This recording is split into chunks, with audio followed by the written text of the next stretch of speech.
हेमंत सोरेन जी, आप औरंगजेब से बड़ा नहीं है, आप बाबर से बड़ा नहीं है। ये आलमगीर आलम और इरफान अंसारी औरंगजेब से बड़ा नहीं है। आपको गंगा मैया में हम लोग डाल देगा, लेकिन रामनवमी का जुलूस निकालते रहेगा। जय जय श्री राम। बहुत ज्यादा मैला हो गया है गंगा माँ में। एक बार इरफान अंसारी, आलमगीर आलम सबको सर्विसिंग करने का जरूरत है। हमें अगर सेफ रहना है तो हम एक रहना पड़ेगा।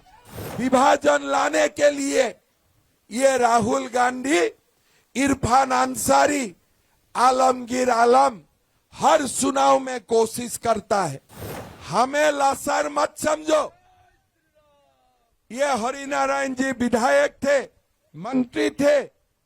आप लोग सुना होगा झारखंड विधानसभा में नमाज करने के लिए नमाज का व्यवस्था किए कि जाने का प्रस्ताव थे।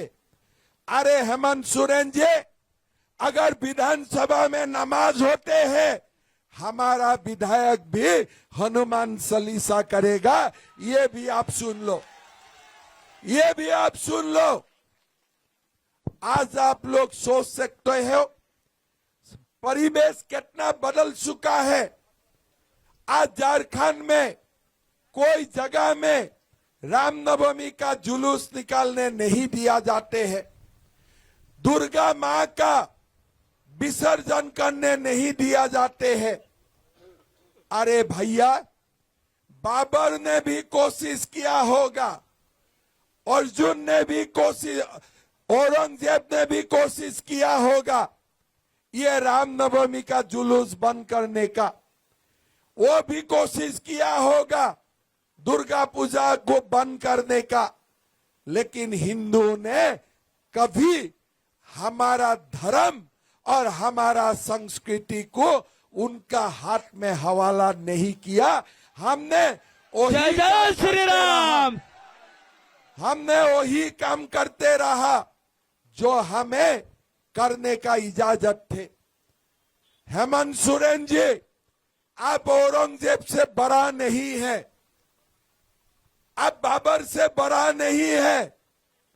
ये आलमगीर आलम और इरफान अंसारी औरंगजेब से बड़ा नहीं है। आपको गंगा मैया में हम लोग डाल देगा, लेकिन रामनवमी का जुलूस निकालते रहेगा। जय जय श्री राम। बहुत ज्यादा मैला हो गया है गंगा माँ में। एक बार इरफान अंसारी, आलमगीर आलम सबको सर्विसिंग करने का जरूरत है कि नहीं? जय जय श्री राम। पाप का बोझ ज्यादा हो गया है कि नहीं हो गया है? हो गया है। आप बताइए, पाप का बोझ ज्यादा हो गया है कि नहीं हो गया है? ये लोगों को एक बार सर्विसिंग करना जरूरत है कि नहीं? इसीलिए भाई और बहनों, देवेंद्र जी को वोट दीजिए, एकदम सर्विसिंग हो जाएगा। एकदम एकदम वोट दीजिए देवेंद्र जी को, देवेंद्र कुंवर जी को। एक बार सीधा सर्विसिंग कर दीजिए, ये लोगों को सीधा सर्विसिंग कर दीजिए। भाई और बहनों, ये लोगों का बात देखो। आप पेपर में पढ़ते हो रामनवमी का प्रोसेशन नहीं निकालते हैं, लेकिन मुहर्रम का प्रोसेशन बंद होता है क्या? मुहर्रम का प्रोसेशन में ये डंडिया खेलने का चक्कर में हिंदू का दुकान का ऊपर, हिंदू का ऊपर भी अत्याचार होते हैं कि नहीं होते हैं? ये देश किसका है? ये देश किसका है? अरे हमारा देश में हमें ही डंडा खाना है क्या? हमें ही डंडा खाना है क्या? आप लोग सोच लीजिए, ये लोग इतना बड़ा कैसे हुए? एक बार सोच लीजिए, मैं दो बार ही बोलूंगा। ये लोग इतना बड़ा कैसे हुए? बड़ा नहीं है ये लोग। ये लोग कुछ नहीं जानता है, दर जो देश विरोधिया है, लेकिन कैसे वो लोग आज यहां तक पहुंचा, किसलिए हम लोग बांटे होते हैं। हमारा समाज बांटते हैं, किसी को 2 वोट, किसी को 10 वोट, हम लोग बांटते हो और ये लोग एक जगह में ही वोट डालते हैं। ये लोग समझते हैं कि हमें एक रहना है, लेकिन हम लोग बच जाता हूं। किसी को देवेंद्र जी को पसंद है, किसी को हरिनारायण जी को पसंद है, किसी को बादल पत्रलेख पसंद है, किसी को और पसंद है। हम बांटेगा, लेकिन घुसपैठिया खाली बादल पत्रलेख को ही वोट डालेगा, उधर उधर नहीं करेगा। मैं ठीक बोला हूं कि नहीं बोला हूं? ठीक बोला हूं कि नहीं बोला हूं? इसीलिए भाइयों, हमें अगर सेफ रहना है तो हम एक रहना पड़ेगा।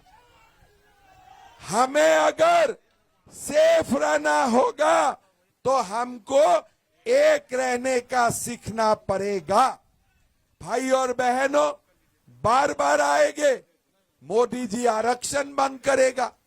कोई दिन आएगा, ये विधायक हमारे पानी नहीं दिया, रास्ता नहीं दिया। अरे मोदी जी 25 साल गुजरात में मुख्यमंत्री रहा, देश में 11 साल प्रधानमंत्री रहा। क्या उन्होंने आरक्षण कोई स्टेट में भी बंद किया है क्या? कोई किया है क्या? हमारा समाज में विभाजन लाने के लिए ये राहुल गांधी, इरफान अंसारी, आलमगीर आलम हर चुनाव में कोशिश करता है। चुनाव के बाद मोदी प्रधानमंत्री बनते हैं, जैसे आरक्षण थे ऐसे ही रह जाते हैं। खाली चुनाव का दरमियान ये लोग आते हैं और हमारे समाज को एसटी, एससी, ओबीसी, जनरल में बांट देते हैं और घुसपैठिया चुनाव जीत जाते हैं। फिर आपका कोई सुनवाई नहीं होते हैं। एक बार सरकार बनने का बाद ये हेमंत सोरेन, इरफान अंसारी, आलमगीर आलम आपका बात नहीं सुनते हैं। ना एसटी का बात सुनते हैं, ना एससी का बात सुनते हैं, ना ओबीसी का बात सुनते हैं, ना जनरल लोगों का बात सुनते हैं। खाली वोट लूटने का समय तक हमारा समाज को ये लोग विभाजित करने का कोशिश करते हैं। इसीलिए मोदी जी ने बोला है, एक रहेगा तो एक रहेगा। आज ये लोगों ने क्या किया है? हमारा जमीन को लूट रहा है, हमारा बेटियों को शादी विवाह का नाटक कर रहा है और हमारा रोटी को भी छीन रहा है। इसीलिए ये चुनाव हमारे बेटी, माटी और रोटी को बसाने का चुनाव है। रोटी, माटी, बेटी को बसाने का चुनाव है। यह घुसपैठिया हमारा बेटियों को शादी करते हैं, घर में 2-2, 3-3 शादी पहले ही होते हैं और यहाँ शादी करके जमीन हड़प लेते हैं, कमाई हड़प लेते हैं, पंचायत का मुखिया का पद भी ले लेते हैं। मैं झूठ बोला हूं क्या? मैं झूठ बोला हूं क्या? इसीलिए हमने ये वादा किया हो, इस बार हमारा सरकार बनेगा, अगर कोई आदिवासियों का बेटी घुसपैठियों से शादी होगा, उसका बेटा बेटी को हम आदिवासी सर्टिफिकेट नहीं देने वाला है, नहीं देने वाला है। कोई मुखिया का चुनाव नहीं लड़ेगा। भाई और बहनों, सरकार बनेगा, ये घुसपैठियों को चुन चुन के हमें बाहर निकालूंगा, ये भी हमारा वादा है। भाइयों और बहनों, हमारे समाज को बसाना है। एक बार 50-50 हो जाएगा ना, हम टिक नहीं पाएंगे। इसीलिए यही समय है, हमें समाज को बसाने के लिए वोट देना है।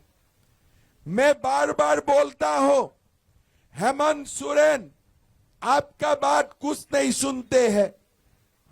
5 लाख नौकरी देने का वादा किया था, झारमुंडी में किसका किसका नौकरी हुआ? खत्म हो गया, एज खत्म हो गया, नौकरी नहीं हुआ। किसी का हुआ है क्या? आप थोड़ा याद करो। और क्या बोले थे?